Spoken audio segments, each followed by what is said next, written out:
Topic में मैं बताऊंगा कि हम लोग जो इलेक्ट्रिक सर्किट होता है उसमें इलेक्ट्रिक पावर कैसे निकालेंगे और energy consumed in the circuit कैसे निकालेंगे। इसके न्यूमेरिकल्स में स्टूडेंट्स को सबसे ज़्यादा कन्फ्यूजन रहता है, क्योंकि यही समझ में नहीं आता कि कब कौन सा फॉर्मूला लगाना है। ये हर बच्चे को परेशानी रहती है, क्योंकि क्वेश्चंस तो सब बुक्स में है, लेकिन क्वेश्चन सॉल्व कैसे करना ये कोई नहीं बताता। तो चलो मैं वही बता रहा हूँ। इसके बहुत सारे कंसेप्ट्स आते जाएंगे, जैसे जैसे कंसेप्ट्स आएंगे मैं वैसे वैसे बताऊँगा कि हमें उन्हें सॉल्व कैसे करना है। तो फर्स्ट क्वेश्चन देखते हैं इसका, जो यहाँ पर हम लोग को स्टार्ट कैसे करना है। तो देखो, जैसे ये वाला क्वेश्चन दिया हुआ है कि एन इलेक्ट्रिक हीटर जो दिया हुआ है, इलेक्ट्रिक हीटर है 1000 वॉट का 200 वोल्ट में, और एक और इलेक्ट्रिक आयरन है 800 वॉट का 200 वोल्ट में, is used in our homes, which is having greater resistance, which of the fuse can be used with them. ये क्वेश्चन है। अब मतलब देखो इस क्वेश्चन का क्या मतलब हुआ। एक इलेक्ट्रिक हीटर है 1000 वॉट का 200 वोल्ट में। इसमें एक कंसेप्ट है, बहुत इंपॉर्टेंट कंसेप्ट है, वही बता रहा हूँ। हर क्वेश्चन आप शुरू में ऐसे ही करोगे। ये जो इलेक्ट्रिक हीटर है ये कितने उसमें वोल्ट में काम कर रहा है? 200 वोल्ट में काम कर रहा है। इलेक्ट्रिक आयरन भी कितने में काम कर रहा है? 200 वोल्ट में काम कर रहा है। हमारे घरों में काम कर रहा है, यानी ये पैरेलल सर्किट होगा। क्या होगा? पैरेलल सर्किट वाला क्वेश्चन है। वैसे भी अगर न्यूमेरिकल में सीरीज नहीं लिखा तो मतलब क्या हुआ कि वह पैरेलल का क्वेश्चन है। तो याद रखना, अगर वोल्टेज चेंज नहीं हो रहा है, ये पहला कंसेप्ट है जो मैं बता रहा हूँ। अगर किसी क्वेश्चन में आपको जो क्वेश्चन दिया है उसमें वोल्टेज चेंज नहीं हो रहा, तो हम लोग, और वो अगर पैरेलल का क्वेश्चन है, दो चीज़ें देख लेना, पैरेलल का क्वेश्चन होना चाहिए, सीरीज़ का क्वेश्चन नहीं होना चाहिए। सीरीज़ के क्वेश्चन में ये फॉर्मूला नहीं लगेगा, ये सिर्फ पैरेलल के क्वेश्चंस में लगेगा। तो हम लोग ये फॉर्मूला लगाएंगे P इक्वल टू वी आई। सबसे पहले आप लगाओगे P इक्वल टू वी आई। कौन से क्वेश्चंस में लगाओगे? ध्यान से देखना, कोई भी क्वेश्चन आपके सामने आए सबसे पहले देखना उसका वोल्टेज चेंज हो रहा है क्या। तो देखिए वोल्टेज चेंज नहीं हो रहा। और फिर देखें कि क्वेश्चन सीरीज़ का है क्या। अगर क्वेश्चन सीरीज़ का है तो ये फॉर्मूला नहीं लगेगा, याद रखना जो मैंने लिखा है। अगर ये क्वेश्चन पैरेलल का है या वहाँ पर कुछ लिखा ही नहीं है कि सीरीज़ का या पैरेलल का, कुछ नहीं लिखा है, तो आप ये मानना कि क्वेश्चन पैरेलल का है, तब आप ये फॉर्मूले को लगा देना। अब जैसे अगर हम लोग इस फॉर्मूले को लगाते हैं, ये बेसिक कंसेप्ट है, हर क्वेश्चन को ऐसे ही आप अप्रोच करना, पूरे क्वेश्चंस बन जाएंगे। ठीक है, क्योंकि इसमें कौन सा फॉर्मूला लगाना है सबसे इंपॉर्टेंट वही है। तो आप सबसे पहले देखना वोल्टेज चेंज हो रहा है क्या, नहीं हो रहा। दूसरा, ये क्वेश्चन सीरीज़ का नहीं दिख रहा है, उसमें साफ लिखा हुआ है सीरीज़ नहीं लिखा हुआ है, यानी वो पैरेलल है, ये मान के चलना। तो हम लोग क्या करेंगे, P इक्वल टू वी आई के फॉर्मूले में लगाए। पावर कितना दिया हुआ है 1000 वॉट का, वोल्टेज कितना दिया हुआ है 200 वोल्ट का, करंट कितना निकला पहले वाले में, पहले वाले गैजेट में निकला 5 एम्पियर का करंट निकला I1। ठीक है, और दूसरे वाले में कितना निकला, वो 800 वॉट का गैजेट था और उसमें 200 वोल्ट का मेन से सप्लाई हुआ, तो इसमें 4 एम्पियर का करंट आया, ये हो गया हमारा I2। ठीक है, I1 I2 आ गया। हमसे पूछा है उसने, दो क्वेश्चन पूछा है, विच इज़ हैविंग ग्रेटर रेजिस्टेंस। तो रेजिस्टेंस के लिए अब मैं फॉर्मूला लगा दूंगा V इक्वल टू IR वाला फॉर्मूला जो हमारा था। तो पहले वाले में हमारा वोल्टेज 200 वोल्ट ही रहेगा और करंट कितना था 5 एम्पियर का, तो हमारा रेजिस्टेंस निकला 40 ओम का। ठीक है, पहले वाले गैजेट में कितना रेजिस्टेंस है 40 ओम का।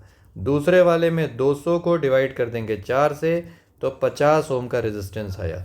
रेजिस्टेंस किस में ज़्यादा है, विच इज़ हैविंग ग्रेटर रेजिस्टेंस, तो ये दूसरा वाला जो है उसका रेजिस्टेंस ज़्यादा है। दूसरा क्या है, इलेक्ट्रिक आयरन है, तो इलेक्ट्रिक आयरन में ग्रेटर रेजिस्टेंस है, हम लोगों ने वो निकाल लिया। दूसरा इसने क्वेश्चन पूछा है which one of the fuse can B use with them. Current देखो आपका कितना निकल रहा है, 5 ओम और 4 ओम का निकल रहा है। जो फ्यूज़ होना चाहिए वो हमारे करंट से थोड़ा सा ज़्यादा होना चाहिए, ताकि वोल्टेज, अगर आपका करंट फ्लक्चुएट हो घर में तो आपका फ्यूज़ ना उड़ जाए घर का। तो हम लोग ये 8 एम्पियर का अगर फ्यूज़ यूज़ करते हैं, वैसे तो आप 12 का भी कर सकते हो, 15 का भी कर सकते हो, लेकिन हम नियरेस्ट वाला यूज़ करते हैं, तो 8 एम्पियर इसका करेक्ट आंसर रहेगा। 8 एम्पियर का अगर आप फ्यूज़ घर में यूज़ करोगे तो आपके ये दोनों गैजेट चल रहे होंगे, क्योंकि पहले गैजेट को 5 एम्पियर चाहिए, वो आराम से मिल रहा होगा, 4 एम्पियर चाहिए, वो भी मिल रहा होगा, अपना फ्यूज़ अपना नहीं होगा घर का। ठीक है, तो इस क्वेश्चन में मैंने पहला कंसेप्ट जो बताया वो बताया क्या, कि आपको जब क्वेश्चन सामने आएगा तो आप सबसे पहले देखोगे उसमें वोल्टेज कितना दिया है, वोल्टेज चेंज हो रहा है क्या। अगर वोल्टेज चेंज नहीं हो रहा तो आप दूसरा देखोगे क्वेश्चन सीरीज़ का है कि पैरेलल का है। अगर क्वेश्चन सीरीज़ का नहीं दिया हुआ है तो ये मान के चलोगे कि वो क्वेश्चन पैरेलल का है, और अगर पैरेलल का क्वेश्चन है तो हम लोग P इक्वल टू वी आई का फॉर्मूला लगाएंगे, वहाँ से करंट निकालोगे और करंट निकालने के बाद रेजिस्टेंस निकाल लोगे और क्वेश्चन की जो जो रिक्वायरमेंट है वो निकाल लोगे। अब दूसरा क्वेश्चन देखो, सेकंड क्वेश्चन में उसने बोला है इलेक्ट्रिक हीटर है ना, consumes energy at the rate of 1000 watt. Energy कितना कंज्यूम कर रही है, 1000 वॉट की। What is when the heating is at maximum rate. Heating कब है? जब वो मैक्सिमम रेट पे हीट होती है तो 1000 वाट की एनर्जी कंज्यूम करती है। और 600 watt when the heating is at minimum, जब वो मिनिमम पे हीट होती है तो वो 600 वाट की एनर्जी कंज्यूम करती है। कौन?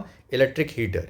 अलग अलग वोल्टेज यूज़ कर रही है। फिर से देखो क्वेश्चन में वोल्टेज सेम है, वोल्टेज दोनों बार सेम है, इसका मतलब हम लोग फिर से P इक्वल टू वी आई लगा सकते हैं, है ना। और यहाँ कहीं नहीं लिखा है कि ये सीरीज़ का क्वेश्चन है, तो ये क्वेश्चन पैरेलल का है 100%। तो हम लोग इसमें P इक्वल टू वी आई का फॉर्मूला लगा सकते हैं। तो 1000 वाट को हम लोग डिवाइड कर देंगे 200 से, तो पहली बार वो करंट कितना यूज़ कर रही है? 5 एम्पियर का करंट यूज़ कर रही है। और दूसरी बार में वही वो जो 600 अपना वाट है यूज़ कर रही है 200 वोल्ट में, तो दूसरी बार में वो 3 एम्पियर का करंट यूज़ कर रही है। तो what is the current in each case? तो करंट तो आपका निकल गया 5 एम्पियर और 3 एम्पियर। रेजिस्टेंस की बात निकालना है तो फिर से फॉर्मूला लगाएंगे V equal to I R. Voltage कितना था इस बार? हमारा वोल्टेज था 200 वोल्ट, 5 एम्पियर से डिवाइड करो तो हमारा करंट अपना रेजिस्टेंस कितना निकला? पहली बार में निकला 40 ओम का। दूसरी बार में कितना निकला? तो 200 को 3 से डिवाइड कर दो तो निकला 66.6 ओम का। तो ये दो रेजिस्टेंस निकल गए और दो हमारे करंट निकल गए। समझ में आई बात? ये सेकंड क्वेश्चन था, कैसे करना है क्लियर हो रहा है। थर्ड वाले क्वेश्चन में चलो, जो कि थर्ड क्वेश्चन है। देखो 2 बल्ब्स हैं, एक रेटेड है 100 वाट एट 200 वोल्ट और दूसरा है 60 watt at 200 volt, are connected in parallel. ये ना भी देता है वो आर कनेक्टेड इन पैरेलल तो भी हमको यही मानना था कि वो कनेक्टेड इन पैरेलल में, अगर सीरीज नहीं लिखा है तो। अगर सप्लाई वोल्टेज 200 वोल्ट का है तो what is the current drawn from the line. फिर से देखो थर्ड क्वेश्चन, सिर्फ समझाने सिखाने के लिए इस तरह के क्वेश्चन दे रहा हूँ ताकि आपके दिमाग में बैठ जाए कि इस तरह का क्वेश्चन आएगा तो मुझे करना क्या है। आपको सिर्फ एक चीज़ पे ध्यान देना है कि वोल्टेज चेंज नहीं होना चाहिए। दोनों बार देखो 200 वोल्ट हो रहा है तो मैं फिर से फॉर्मूला लगा दूंगा P इक्वल टू वी आई। यही फॉर्मूले को लगाएंगे तो P इक्वल टू वी आई में पहली बार वॉट कितना दिया है? 100 वॉट, और हमारा वोल्टेज कितना दिया है? 200 वोल्ट। तो करंट कितना यूज़ हो रहा है? हाफ एम्पियर का करंट यूज़ हो रहा है फर्स्ट वाले केस में, I1 में। I2 में जब हम लोग लगा रहे होंगे तो फिर से हमारा जो अपना वॉट है वो कितना है? वॉट है हमारा 60 वॉट, और करंट कितना, वोल्टेज कितना है? 200 वोल्ट। तो इसको काटेंगे तो ये हो गया 6/20 या 3/10 एम्पियर। तो दूसरी बार में कितना करंट हो रहा है? 3/10 एम्पियर का करंट ड्रॉ हो रहा है लाइन से। What current is drawn from the line पूछा है, तो ये हमको current drawn from the line के लिए इन दोनों को ऐड करना है, याद रखना। I1 और I2 को ऐड कर देंगे, दैट इज़ 1/2 प्लस 3/10 को हम लोग ऐड करेंगे तो हमारा आंसर कितना आ रहा है? 10 एलसीएम हो गया तो ये 5 प्लस 3, तो ये हो गया 8/10 एम्पियर का करंट ड्रॉ हो रहा है लाइन से, या 0.8 एम्पियर का करंट ड्रॉ हो रहा है लाइन से। समझ में आई बात? ये क्वेश्चन को कैसे करना है। अब नेक्स्ट क्वेश्चन देखो, है ना। 3 क्वेश्चन मैंने समझा चुका हूँ जिसमें हमारा वोल्टेज चेंज नहीं हो रहा था। फोर्थ क्वेश्चन में देखो क्या बोल रहा है। Electric heater is rated 220 volt at 1100 watt. when it is operated on 110 volt the power consumed will be. अब यहाँ पर देखो वोल्टेज चेंज हो रहा है, वोल्टेज चेंज हो रहा है ना। एक इलेक्ट्रिक हीटर है, पहले 220 वोल्ट पे काम कर रही थी तो 1100 वॉट कंज्यूम कर रही थी, अब वही ऑपरेट कर रही है 110 वोल्ट में, तो पावर कंज्यूम निकालना है। तो अब याद रखना, अगर आपने P इक्वल टू वी आई लगा दिया तो आपका आंसर रॉन्ग आएगा। तो ये फॉर्मूला नहीं लगाएंगे हम लोग, इस बार लगाएंगे हम लोग दूसरा वाला formula P equal to V square by R. पता होगा इस बार हम रेजिस्टेंस निकालेंगे। याद रखना, जब वोल्टेज चेंज होता है एक ही चीज़ कांस्टेंट होती है, वो होता है रेजिस्टेंस। करंट भी चेंज हो जाता है, इसलिए वो नहीं लगाना है। हमको लगाना है P equal to V square by R, तो R हो जाएगा आपका वी स्क्वायर बाय P, है ना। तो वोल्टेज कितना था पहले वाले कंडीशन में? 220 वोल्ट था, तो 220 इंटू 220, और पावर कितना था? 1100 वोल्ट का पावर था जब फर्स्ट कंज्यूम कर रही थी वो। ठीक है, तो ये दो ज़ीरो काट देते हैं, 11 से काटते हैं तो ये हो गया 2, और तो ये हो गया 44 ओम का रेजिस्टेंस था उस इलेक्ट्रिक हीटर का। ठीक है, अब यही इलेक्ट्रिक हीटर का अब जब कितने में ऑपरेट कर रहे हैं? 110 वोल्ट में ऑपरेट कर रहे हैं, तो पावर कितना कंज्यूम हो जाएगा? तो हो जाएगा, फिर से हम फॉर्मूला लग जाएगा वी स्क्वायर बाय आर का। इस बार आप 110 डाल दोगे वोल्टेज में और रेजिस्टेंस में डालोगे 44 ओम। ठीक है, 11 से काटे तो ये हो गया 11 4 ज़ा 44, और ऊपर आया 10, 2 से काटेंगे 2 और ये 5, तो इस बार आ रहा है 550 वॉट। तो 550 वॉट का पावर कंजम्पशन हो रहा है अगर आपका वोल्टेज कम हो गया। 220 वोल्ट में 1100 वॉट का पावर कंज्यूम कर रही थी वो इलेक्ट्रिक हीटर, और जब आपने वोल्टेज कम किया तो उसका पावर भी कम हो गया। अब वो सिर्फ 550 वाट कंज्यूम कर रही है। नेक्स्ट क्वेश्चन में चलते हैं। फिफ्थ क्वेश्चन देखो, ए हॉट प्लेट है इलेक्ट्रिक ओवन की कनेक्टेड टू 220 वोल्ट लाइन। उसके दो रेजिस्टेंस कॉइल हैं एक्स और Y, each of 40 ohm resistance, ठीक है, विच में बी यूज्ड। पहली वाली कंडीशन में इन रेजिस्टेंस कॉइल को हमें सेपरेट यूज़ करना है, दूसरी वाली में सीरीज में यूज़ करना है और तीसरी में पैरेलल में यूज़ करना है। मतलब समझो क्वेश्चन का, एक हॉट प्लेट है इलेक्ट्रिक ओवन की जो 220 वोल्ट लाइन की उससे कनेक्टेड है और उसकी दो रेजिस्टेंस कॉइल्स हैं अलग अलग, ठीक है, लेकिन दोनों का रेजिस्टेंस 40 ओम का है। अगर आप उनको सेपरेटली यूज़ करते, यानी एक कॉइल को यूज़ कर रहे हो दूसरे को नहीं कर रहे हो, तो आपका करंट कितना ड्रॉ हो रहा था। तो पहले वाले केस में जब आप उसको सेपरेटली यूज़ करोगे तो हम लोग लिख देते हैं यहाँ पर कि जब सेपरेटली यूज़ हो रही है तो हमारा करंट कितना ड्रॉ हो रहा है। तो वोल्टेज कितना है 220 वोल्ट और अपना रेजिस्टेंस कितना है 40 ओम का। तो इसको डिवाइड करो, कितना आंसर आया है 11/2 आ रहा है, 2 से काटेंगे तो, है ना, तो 11/2 एम्पियर, 5.5 एम्पियर के बराबर करंट वो ड्रॉ करेगी फर्स्ट केस में। जब सीरीज़ में तो हम लोग दोनों रेजिस्टेंस को ऐड कर देंगे, दैट इज़ 40 + 40, दोनों को ऐड करके नया रेजिस्टेंस कितना आ गया 80 ओम का। तो करंट कितना ड्रॉ हो जाएगा, सेकंड केस निकालेंगे I2, दैट इज़ 220/80, 2 0 कटे, 4 से ये 2 से कट रहा है, फिर से 4 ज़ार 11 ज़ार, तो ये हो गया 11/4 एम्पियर। जो भी आंसर होगा ये सेकंड आंसर हो गया। I3 में जब वो पैरेलल में यूज़ हो रही हैं तो पहले तो रेजिस्टेंस निकाल लेते हैं पैरेलल में, तो वो हो जाएगा 1/R1 + 1/R2 का फॉर्मूला। तो 1/40 + 1/40, वो दोनों रेजिस्टेंस कॉइल को पैरेलल में डाल देंगे, दैट इज़ 2/40, या काटे तो 1/20 और उल्टा किए तो 20 ओम्स, है ना। तो उल्टे में रेजिस्टेंस कितना हो रहा है 20 ओम, क्योंकि 1/R अगर 1/20 है तो R कितना हो जाएगा 20। तो थर्ड वाले केस में हमारा करंट कितना निकल रहा है, तो 220/20 करेंगे तो ये कटा 11 एम्पियर का करंट यूज़ हो रहा है। तो देखो पहले वाले केस में जब सेपरेटली यूज़ हो रही हैं तो 11/2 एम्पियर का करंट यूज़ कर रही हैं, दूसरे वाले केस में जब सीरीज़ में हो रही हैं तो कम करंट यूज़ कर रही हैं 11/4, और थर्ड वाले केस में जब पैरेलल यूज़ कर रही हैं तो सबसे ज़्यादा करंट यूज़ कर रही हैं, दैट इज़ व्हाट 11 एम्पियर का, ठीक है। फोर्थ क्वेश्चन हुआ। उसके बाद अपना नेक्स्ट क्वेश्चन देखते हैं। सर्किट डायग्राम है, कैलकुलेट करना है करंट और कैलकुलेट करना है एक्चुअल पावर कंज्यूम्ड इन इस सर्किट और order of brightness of the bulb.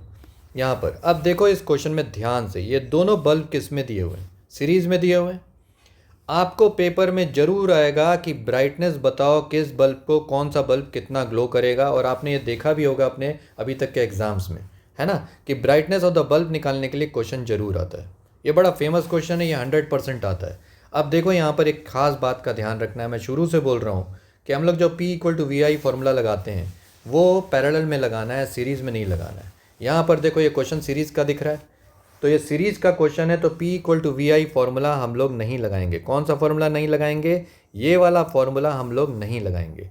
अगर मैं इस फॉर्मूले को नहीं लगाऊंगा तो करंट कैसे ड्रॉ निकालूंगा।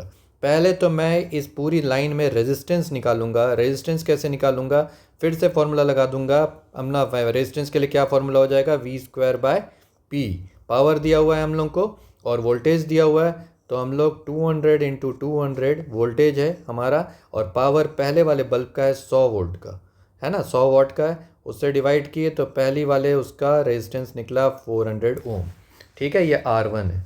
R2 निकालेंगे अब इसी तरीके से, तो अगेन फार्मूला लगाऊंगा V²/P। तो वोल्टेज कितना है, फिर से 200 × 200, ये वोल्टेज है, और हमारा पावर है सेकेंड टाइम में 25 वाट यूज़ हो रहा है, 25 से काटेंगे तो 8, तो इस बार निकला हमारा 1600 ओम का रेजिस्टेंस निकला दूसरे वाले बल्ब का। दोनों बल्ब का रेजिस्टेंस निकल गया, दोनों सीरीज़ में, तो R कर देंगे, that is what R1 + R2 करूँगा, तो मैं ये आ रहा है 400 + 1600, तो ये कितना रेजिस्टेंस निकल गया हमारा, निकल गया 2000 ओम का रेजिस्टेंस निकल गया। अब 2000 ओम का निकल गया, करंट इन द सर्किट निकालना है, तो I कितना होता है V/R, तो दैट इज़ 200/2000। वोल्टेज दिख रहा है 200 वोल्ट, उसको यूज़ करेंगे, तो इस बार करंट कितना निकला सर्किट में 1/10 एम्पियर का। तो 1/10 एम्पियर का करंट निकल गया, पहला पार्ट निकल गया। उसके बाद उसने पूछा है calculate actual power consumed in each circuit. Power consumed बोला है ईच सर्किट में, याद रखना अब पावर में V²/R का फॉर्मूला मत लगाना, क्योंकि ये सीरीज़ में करंट सेम होता है, तो हम लोग फॉर्मूला लगाएंगे आई स्क्वायर आर का। किसका फॉर्मूला लगाएंगे? आई स्क्वायर आर का। याद रखना सीरीज़ वाले क्वेश्चन में थोड़ा अलग करना है हम लोग को। पहले तो P इक्वल टू वी आई नहीं लगाना है, पहले हम लोग को रेजिस्टेंस निकालना है वी स्क्वायर बाय पी से। जब दोनों रेजिस्टेंस निकल जाएंगे, ऐड करके हम लोग करंट इन द सर्किट निकालेंगे। करंट इन द सर्किट के बाद पावर कंजम्पशन के लिए आई स्क्वायर आर ये फॉर्मूला यूज़ करोगे।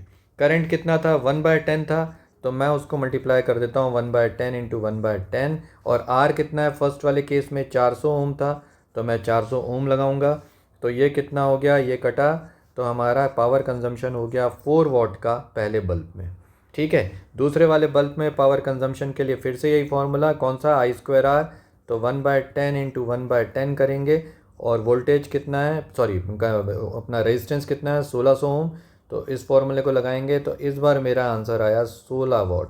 तो पावर कंजम्पशन दोनों बार निकल गया ना। कितना? इसमें 4 वाट का हो रहा है 100 वाट के बल्ब में, और दूसरे वाले में 16 वाट का कंजम्पशन हो रहा है। अब देखो उसने जो पूछा, थर्ड केस जो पूछा है उसने कि order of brightness of the bulb.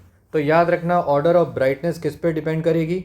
Order of brightness depend करेगी हीट कंजम्पशन पे। जितना भी हीट कंज्यूम बल्ब में होगा, याद रखना जितना भी हीट बल्ब में पैदा होता है, प्रोड्यूस होती है, वही ऑर्डर ऑफ ब्राइटनेस है। जितना हीट जो बल्ब प्रोड्यूस करेगा वो उतना ब्राइट जलेगा। याद रखना हीट जितनी होगी वही ब्राइटनेस का पैमाना है। उसी तरीके से आप ब्राइटनेस निकालोगे और कुछ नहीं। तो अब हीट कंजम्पशन कैसे निकालेंगे हम लोग? हीट कंजम्पशन के लिए आप लोग इसमें ऑर्डर ऑफ ब्राइटनेस तो निकाल चुके थे, है ना। एक में 4 वाट हो रहा है, एक में 16 वाट हो रहा है, ये निकल गया था। तो आई स्क्वायर आर जो होता है वही हीट कंजम्पशन होता है, ये याद रखना। जिसमें कम वोल्टेज है उसमें हीट कंजम्पशन, जिसमें रेजिस्टेंस देखो क्या क्या आ रहा था। हम लोगों ने आई स्क्वायर आर किया था, तो हमारा किस में आंसर आ रहा था? ये आ रहा है 16 वाट आ रहा है। 16 वाट हमारा रेजिस्टेंस जो आ रहा था 1600 ओम, ये रेजिस्टेंस किस में आ रहा था? हमारा 25 वाट के बल्ब में आ रहा था। 25 वाट के बल्ब में कितना रेजिस्टेंस पैदा हो रहा था? 1600 ओम्स का हो रहा था ना। तो ये जो R2 बल्ब है जो कि ये लगा हुआ है, इसमें हीट ज़्यादा कंज्यूम प्रोड्यूस होगी। क्यों? क्योंकि इसमें जो पावर है वो कितना आ रहा था? 16 वाट का आ रहा था। और मैंने क्या बोला? जो ब्राइटनेस है वो किसके ऊपर डिपेंड करती? हीट के ऊपर। और इसमें हीट का एक फॉर्मूला जो लगेगा वो क्या होता है? आई स्क्वायर आर टी होता है। बेसिकली हीट कंजम्पशन का फॉर्मूला क्या होता है? आई स्क्वायर आर टी।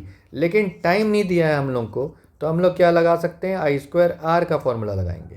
टाइम को हम इग्नोर कर देंगे, तो फॉर्मूला क्या लगेगा? आई स्क्वायर आर का फॉर्मूला लगेगा। और उसके बेसिस पे रेजिस्टेंस से जब मल्टीप्लाई करोगे तो हीट ज़्यादा कहाँ प्रोड्यूस हो रही है? तो पहले वाले बल्ब 25 वाट के बल्ब में ज़्यादा प्रोड्यूस हो रही है। तो याद रखना अगर सीरीज़ में अगर 2 बल्ब कनेक्टेड हैं तो कौन ज़्यादा ब्राइट जलेगा? ये 25 वाट का बल्ब ज़्यादा जलेगा ब्राइट, क्योंकि इसका रेजिस्टेंस ज़्यादा आ रहा था और इसके कारण इसका जब हम लोग ने हीट इसमें ज़्यादा प्रोड्यूस होगी। जिसका रेजिस्टेंस ज़्यादा है, याद रखना हीट उसमें ज़्यादा प्रोड्यूस होगी। कब? किसमें? जब वो सीरीज़ में कंबाइन होंगे। ये क्वेश्चन किस में था? सीरीज़ में कंबाइन थे ये, इसलिए इसमें हीट प्रोड्यूस किस में होगी? 25 वाट के बल्ब में ज़्यादा प्रोड्यूस होगी। याद रखना छोटा बल्ब ज़्यादा हीट प्रोड्यूस करता है किसमें? जब वो सीरीज़ में कंबाइन हो। ये एकदम दिमाग में रखना। अब नेक्स्ट वाले क्वेश्चन को देखो। ये क्वेश्चन पैरेलल का है। 2 बल्ब हैं 60 वाट और 40 वाट के, और उसने बोला ये 240 वाट की लाइन से कनेक्टेड है। विच बल्ब विल ग्रो ब्राइटर? तो अब देखो ये सीरीज़ में तो नहीं है, हम लोग P इक्वल टू वी आई लगा सकते हैं, वाला भी फॉर्मूला लगा सकता हूँ मैं, है ना। तो अगर मैं उस फॉर्मूले को यूज़ करूँ P इक्वल टू वी आई, जो हमारा बेसिक फार्मूला था जो स्टार्टिंग से लगा रहे थे, क्योंकि देखो ये दोनों पैरेलल में कनेक्टेड है। पैरेलल में ये फार्मूला बड़े आराम से लगा सकते हो, सिर्फ सीरीज़ में नहीं लगा सकते। तो मैं अगर इस फार्मूले को लगाऊंगा तो 240 वाट है, और उसको डिवाइड कर देंगे अपना 60 वाट को डिवाइड कर देंगे 240 वोल्ट से, तो हमारा करंट कितना निकल रहा है? पहले वाले में 1/4 एम्पियर का निकल रहा है, और दूसरे वाले में कितना निकल रहा है? तो 40 वाट को डिवाइड कर दोगे 240 से, तो हमारा निकल रहा है 1/6 एम्पियर का करंट ड्रॉ हो रहा है। ठीक है, एक में 1/4 हो रहा है, एक में 1/6 हो रहा है ना। अब ब्राइटनेस ऑफ द बल्ब का सिंपल सा फंडा बता देता हूँ। याद रखना कि जिसमें करंट ज़्यादा बह रहा है वो ज़्यादा ब्राइट होगा पैरेलल में। इतना दिमाग में रखोगे। पैरेलल का क्वेश्चन दिया है, यहाँ दूसरा कंसेप्ट लगाओगे। सीरीज़ के क्वेश्चन में दूसरा कंसेप्ट लगाना है। पैरेलल में आप क्या बोलोगे? जिसमें करंट ज़्यादा फ्लो हो रहा है वो ज़्यादा ब्राइट जलेगा। ये ज़्यादा इसमें से करंट फ्लो हो रहा है, 1/4 एम्पियर का करंट फ्लो हो रहा है, ध्यान से देखो 1/4 हो रहा है ना, ये 1/6 हो रहा है, तो यहाँ पर करंट कम फ्लो हो रहा है। जिसमें करंट ज़्यादा फ्लो हो रहा है वो ज़्यादा ब्राइट जलेगा, तो 60 वॉट का बल्ब ज़्यादा ब्राइट जलेगा। बहुत सिंपल सा क्वेश्चन है, ज़्यादा कुछ हमें सोचना नहीं है। पैरेलल में कंसेप्ट अलग है, ब्राइटनेस का मैंने एक क्वेश्चन दे दिया है, आप लोगों को ये नॉर्मली 10th की बुक्स में कहीं पर भी मिलेगा नहीं, आप इसको देखना है ना। अगर ये क्वेश्चन पेपर में आया तो हमें इसको ऐसे करना है। नेक्स्ट वाले क्वेश्चन को देखो, जो क्वेश्चन है wattage of the bulb is 80 watt when it is connected to a 20 volt battery, calculate its effective wattage if it is connected to a 10 volt battery, है ना। हमें वॉटेज निकालना है बल्ब का। अब ध्यान से देखो, यहाँ पर फिर से वोल्ट चेंज हो गया। दो ही कंडीशन है, वोल्ट चेंज हो रहा है कि नहीं हो रहा है, पैरेलल है कि सीरीज़ है। बस ये दो चीज़ें दिमाग में रखोगे और ये 7-8 क्वेश्चन ध्यान से कर लिए, 2 बार कर लिए, पूरे की पूरा पेपर आप बना लोगे। ये पावर वाला कोई क्वेश्चन आपको तंग नहीं करेगा। अब देखो यहाँ पर 20 वोल्ट का था पहले बैटरी, थोड़ी देर में वोल्टेज हमारा चेंज हो गया, 20 वोल्ट से 10 वोल्ट हो गया। तो हम लोग P = VI लगा सकते हैं क्या? नहीं लगा सकते। मैंने बोला था अगर वोल्टेज चेंज हो रहा है तो ये फॉर्मूले को टच नहीं करना। तो अब हमारे पास क्या है, 80 वॉट और 20 वोल्ट। हम लोग क्या लगाएंगे, सबसे पहले रेजिस्टेंस निकालेंगे इस बल्ब का। रेजिस्टेंस कैसे निकालेंगे, फॉर्मूला है V²/P का। वोल्टेज कितना था, 20 वोल्ट इंटू 20 वोल्ट, 2 बार, पहले ये वोल्ट था, और पावर कितना था 80 का। काटेंगे तो 4 और इससे काटे तो 5 ओम का। तो रेजिस्टेंस कितना निकला उस बल्ब का, 5 ओम का निकला। अब उसका इफेक्टिव वोल्टेज निकालना है जब वो 10 वोल्ट की बैटरी में काम करेगा, तो वोल्टेज यानी पावर निकालना है। तो दैट इज़ व्हाट, V²/R का फॉर्मूला लगाएंगे। अब वोल्टेज चेंज कर देंगे, 10/10 कर देंगे, क्योंकि अब बैटरी का वोल्टेज चेंज हो गया। और रेजिस्टेंस में कितना डाल देंगे आप, 5 ओम का डाल दोगे, तो 5 से काटेंगे तो इस बार पावर कितना हो रहा है उसका, 20 वॉट। तो यानी जो बल्ब 80 वॉट का था 20 वोल्ट की बैटरी में, 10 वोल्ट की उसमें उसका पावर एकदम कम हो जाएगा, वो नीचे आ जाएगा, है ना। 4 5 हाँ, तो 5 2 तो अब 20 वॉट के उसमें कन्वर्ट हो जाएगा। समझ में आया? तो ये क्वेश्चन है हमारा, वोल्टेज चेंज हो जाएगा, इफेक्टिव वोल्टेज चेंज हो जाएगा अगर वोल्टेज चेंज होगा। नेक्स्ट क्वेश्चन देखो, maximum power rating of a 10 ohm resistor कितना दिया हुआ है, 1 kilowatt. Can it be connected to a 200 volt line, ये कह रहा है। पावर रेटिंग कितनी दी हुई है हम लोग को, 1 किलोवाट, और 10 ओम का हम लोग को बल्ब दिया हुआ है, रजिस्टर दिया हुआ है। The maximum power rating of a 10 ohm resistor, एक रजिस्टर है जिसका रेजिस्टेंस कितना है, 10 ओम। पूछ रहा है वो 200 वोल्ट की लाइन में आप उसको कनेक्ट कर सकते हो कि नहीं। तो हम लोग इसमें फिर से पावर का और वोल्टेज का एक ही फॉर्मूला है, क्या, R = V²/P, ये फॉर्मूला होता है। या हम लोग लिख सकते हैं P = V²/R, ऐसा लिख सकते हैं। पावर कितना दिया हुआ है, 1 किलोवाट, उसको हम लोग लिख सकते हैं 1000 वॉट, लिख देंगे। वोल्टेज क्या है हमें नहीं पता है, वो पूछ रहा है कि इसको कनेक्ट कर सकते हो क्या 200 वोल्ट की लाइन में, तो अभी हम यहाँ पर 200 नहीं डाल देना, हम लोग को फाइंड आउट करना है कर सकते हैं कि नहीं, है ना। ये इंस्ट्रूमेंट कितना वोल्टेज ले सकता है वो देख रहे हैं। रेजिस्टेंस कितना है, 10 ओम का, तो मल्टीप्लाई करते हैं तो V² कितना आया, 10,000 ओम्स आया, ठीक है। तो V कितना हो जाएगा, सॉरी 10,000 वोल्ट आया, तो V कितना हो जाएगा, 10,000 वोल्ट का स्क्वायर रूट निकालेंगे तो 100 वोल्ट आया। तो वोल्ट कितना निकल रहा है, 100 वोल्ट का। यहाँ पर पूछ रहा था कि 200 वोल्ट की सप्लाई लाइन में इसको कनेक्ट कर सकते हैं क्या, तो नहीं कर सकते, क्योंकि हमारा जो वोल्टेज जो ये अप्लायंस ले सकता है रजिस्टर, वो मैक्स टू मैक्स 100 वोल्ट ले सकता है।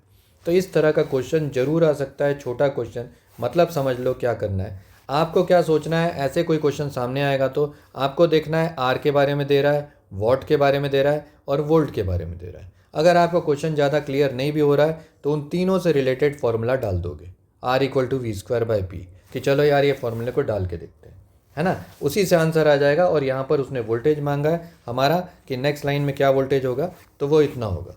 नेक्स्ट क्वेश्चन देखो, विच यूजेज मोर एनर्जी, ये एनर्जी वाले कंजम्पशन वाले क्वेश्चन हैं, ये बता रहा हूँ। ये उसका पहला क्वेश्चन है, which uses more energy, a 800 watt heater in 3 hours और 2 kilowatt iron in 30 minutes. Question का मतलब क्या है, हीटर ज़्यादा एनर्जी कंज्यूम कर रहा है, 800 वॉट का हीटर है, 3 घंटे चल रहा है, तो ये ज़्यादा एनर्जी कंज्यूम करेगा। या 2 किलोवाट की आयरन, आयरन यानी प्रेस हो गई, है ना, प्रेस 30 मिनट चल रही है, तो ये ज़्यादा किलोवाट एनर्जी कंज्यूम करेगी, ये निकालना है। तो याद रखना है एनर्जी का एकदम नया फॉर्मूला है, बहुत छोटा सा फॉर्मूला है, पावर इनटू टाइम। इस फॉर्मूले को यूज़ करोगे किसको, एनर्जी के लिए लगा दोगे पावर इनटू टाइम। पावर कितना था, पहले वाले का 800 वॉट था, टाइम कितना था, 3 घंटे चल रही थी। अगर मैं इसको वॉट आवर के यूनिट में लेके आऊँ तो ये हो जाएगा 2400 वॉट आवर चल रही थी। ठीक है, एनर्जी कितनी कंज्यूम हो रही थी, 2400 वॉट आवर। अगर किलो वॉट आवर में कन्वर्ट करूँ तो 2.4 किलो वॉट आवर हो रही थी। किलो वॉट आवर में कैसे लाओगे आप 2400 को 1000 से डिवाइड कर दोगे। ठीक है, किलो वॉट में कन्वर्ट करना है तो नेक्स्ट स्टेप में आ जाएगा 2.4 किलो वॉट आवर। ये कौन सा यूज़ हो रहा था, हीटर यूज़ हो रहा था। अब आयरन की बात करते हैं तो आयरन के लिए हम लोग लिखेंगे, फिर से फॉर्मूला लगाएंगे पावर इनटू टाइम। वो पहली किलोवाट में दी हुई है, 30 मिनट चल रही है, उसको घंटे में यूज़ कन्वर्ट करेंगे तो 30 मिनट को 60 से डिवाइड कर दोगे तो ये आवर्स में कन्वर्ट हो जाएगा। तो अब आंसर कितना आया, ये कटा, ये 1/2 हुआ और काटे इसको तो 1 किलो वाट आवर आ गया। क्या आ गया, 1 आ रहा है, सब कट गया तो 1 किलो वाट आवर आ रहा है। तो ये इसमें पावर एनर्जी कंजम्पशन कितना हो रहा है, 1 किलो वाट आवर, और इसमें कितना हो रहा है 2.4 किलो वाट आवर। तो कौन सा चलाने से आपका ज़्यादा एनर्जी कंज्यूम हो रही है, इस वाले इंस्ट्रूमेंट को, यानी हीटर अगर आप 3 घंटे चलाओगे 800 वाट का, तो देखो इसका पावर ज़्यादा था, 2 किलो वाट था, है ना, और वो सिर्फ 800 वाट था, लेकिन वो ज़्यादा देर चला, 3 घंटे चला, तो वो ज़्यादा एनर्जी कंज्यूम कर लिया। ये सिर्फ 30 मिनट चली आयरन की प्रेस, तो उसने 1 किलो वाट एनर्जी कंज्यूम की। तो मेरे ख्याल से 10th क्वेश्चन समझ में आ गया होगा। 11th में चलते हैं। देखो अब यहाँ हाउस होल्ड सर्किट दिया है, has a fuse of 10 ampere rating. House hold घर है, उसमें 10 एम्पियर का एक रेटिंग का फ्यूज़ लगा है। Calculate the maximum number of bulbs of 40 watt at 200 volt each that can be calculated, that can be connected in the circuit. ये calculated नहीं होगा, कनेक्टेड होगा इन द सर्किट, यानी हम सर्किट में कितने बल्ब ऐसे कनेक्ट कर सकते हैं, ये देखना था। कितने का हाउस होल्ड सर्किट है, उसमें फ्यूज़ कितने का है, 10 एम्पियर का है, और हमको ये पूछ रहा है कि 10 एम्पियर का फ्यूज़ घर में लगा हुआ है, आप कितने बल्ब कनेक्ट कर सकते हो 40 वॉट के, 200 वोल्ट की सप्लाई लाइन पे, जो सर्किट पे चल जाए और ये फ्यूज़ ना उड़े आपका घर का। तो हम लोग को देखो यहाँ पर बल्ब दिया हुआ है, वोल्टेज दिया हुआ है, और ये दिया है, सबसे पहले हम करंट निकाल लेंगे। करंट कैसे निकालेंगे, करंट हो जाएगा P/V। पावर कितना दिया था, 40 वॉट, वोल्टेज कितना दिया था, 200 वोल्ट, तो करंट कितना निकला, 1/5 एम्पियर का एक बल्ब करंट यूज़ कर रहा है। कितना यूज़ कर रहा है, 1/5 एम्पियर। अब कितने बल्ब लगेंगे हमें भी नहीं पता, तो मान लो वो X बल्ब लगेंगे, 1/5 एम्पियर जो कंज्यूम कर रहे होंगे। टोटल कंजम्पशन हमको 10 एम्पियर का करना है, क्योंकि फ्यूज़ 10 एम्पियर का था। तो X कितना हो गया, अगर मल्टीप्लाई करेंगे तो 10 × 5 कितना आ रहा है, 50 बल्ब्स आप लगा सकते हो। याद रखना 50 बल्ब लगाओगे तो आपका फ्यूज़ नहीं उड़ेगा। इसमें से एक बल्ब आप कम कर सकते हो, 49 बल्ब में तो ये फ्यूज़ बहुत अच्छे से काम करेगा। 50 बल्ब्स में उतना ही करंट ने 50 अगर आंसर में दिया तो आप 50 लिखो, कोई प्रॉब्लम नहीं है। 50 बल्ब्स लिखोगे तो भी मार्क्स नहीं कटेंगे। अगर आपके घर में यूज़ हो रहा है तो आप ज़्यादा सेफ साइड में रहोगे अगर एक बल्ब कम कर दोगे तो, है ना, क्योंकि उसमें नहीं उड़ने का चांस बिल्कुल बढ़ जाएगा। नेक्स्ट क्वेश्चन देखते हैं, इलेक्ट्रिक हीटर वाला। यहाँ पर दिया है electric heater rated 800 watt is connected to a 200 volt mains, find the current drawn by the heater. पहले तो उसने ये पूछा है current drawn by the heater, बहुत सिंपल है। वो वॉट दिया है, 200 वोल्ट की मेंस लाइन दी है, कुछ नहीं दिया हमें, तो हम लोग फार्मूला एक ही लगाएंगे, P=VI। तो देखो 90% क्वेश्चन इस फार्मूले से हो जाते हैं। जहाँ पर वोल्टेज चेंज नहीं हो रहा, आप आंख बंद करके ये फार्मूला लगाओगे। वोल्टेज चेंज हो रहा है, इस फार्मूले को बिल्कुल भूल जाओगे, फिर आप सिर्फ रेजिस्टेंस R लगाओगे। अगर ये दो चीज़ याद रह गई, मैंने जो बोला, तो आप जान लेना इसका कोई भी क्वेश्चन आप बना लोगे। तो यहाँ पर करंट कितना निकल रहा है, हमारा निकल रहा है 800/200। पावर कितना था 800 वाट का, और वोल्टेज कितना था 200 का, तो 4 एम्पियर का करंट यूज़ कर रहा है ये हीटर, है ना। Energy consumed by the heater if it is use for 3 hours daily for 7 days. तो अपना एनर्जी कंज्यूम्ड के फॉर्मूले के लिए हमारा फॉर्मूला क्या हो जाता है, पावर इनटू टाइम। ये क्या होता है, एनर्जी कंज्यूम्ड। तो पावर कितना यूज़ कर रहा था ये बल्ब, 800 वाट का बल्ब यूज़ कर रहा था, कितना यूज़ कर रहा था, एंड पावर कितना था इसका 800 वाट था, और टाइम कितना यूज़ कर रहा है 3 आवर्स, और कितने दिन के लिए, 7 डेज़ के लिए। तो ये वॉट आवर में निकलेगा अपना यूनिट, तो 21 × 8 निकल रहा है, ये मल्टीप्लाई करके हो रहा है 168। तो 16800 वॉट आवर्स निकल रहे हैं, इतनी एनर्जी कंज्यूम हो रही है। अगर मैं इसको किलो वॉट में करूँ तो मैं इसको 1000 से डिवाइड कर दूंगा तो 16.8 किलो वाट आवर आएगा, यानी ये हमारे घर में एनर्जी कंज्यूम हो रही है। और देखो फिर दिया है थर्ड पार्ट, सबसे important part, calculate the amount of electricity bill. अगर 1 यूनिट बिजली कितने की है, 10 रुपये की है। अब ये 1 यूनिट का मतलब क्या होता है, याद रखना, बहुत इंपॉर्टेंट चीज़ बता रहा हूँ। वैसे तो आप लोगों को पता होनी चाहिए कि 1 यूनिट 1 किलो वाट आवर के बराबर होता है।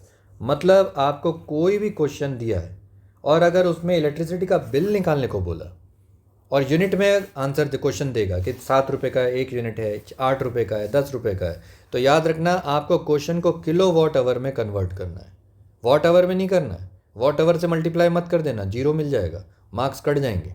किलो वाट आवर में कन्वर्ट करोगे तो कितने किलो वाट आए थे हमारे, 16.8 आए थे। तो हमारा इलेक्ट्रिसिटी बिल कितना हो जाएगा, तो बिल का अमाउंट हो जाएगा, वो हो जाएगा 16.8। अगर 1 यूनिट का कितना है, 10 रुपये, तो 16.8 यूनिट का कितना हो जाएगा, 168 रुपीज़ का इलेक्ट्रिसिटी बिल आएगा।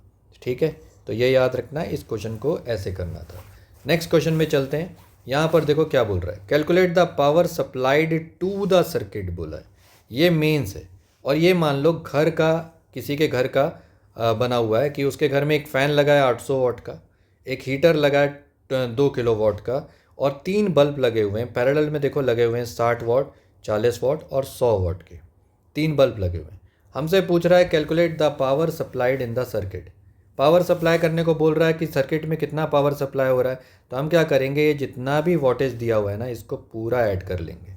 800 प्लस 2 किलो वाट को हम लोग लिख सकते हैं 2000, प्लस 60 को लिख सकते हैं 60, 40 वाट को 40 और 100 वाट को 100। तो टोटल करें तो कितना हो रहा है, 2800, फिर इसका हो रहा है 2900 और इसका मिला के हो रहा है 3000 वाट। तो कितना पावर सप्लाई हो रहा है सर्किट में, 3000 वाट का पावर सप्लाई हो रहा है। Energy use by the fan in 5 hours पूछा है।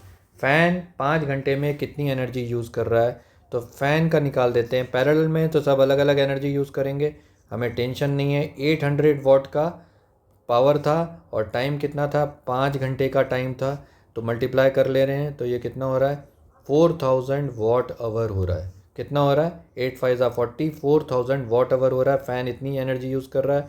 किलो वाट में करेंगे कन्वर्ट तो 4 kWh एनर्जी कंज्यूम कर रहा है फ़ैन। ठीक है, resistance of the 40 watt bulb बोला है उसने कि रेजिस्टेंस निकालना है हमें कितना, 40 वाट बल्ब में। तो फॉर्मूला लगा देंगे, रेजिस्टेंस का क्या हो जाता है, V²/P होता है फॉर्मूला। वोल्टेज कितना था, 200 वोल्ट का था, तो 200 × 200 ये हो गया हमारा वोल्टेज। और पावर कितना था, 40 वाट का बल्ब था, तो 40 से डिवाइड करेंगे तो हमारा निकला 40, यहाँ पर 5, तो ये हो गया 1000 ओम का रेजिस्टेंस।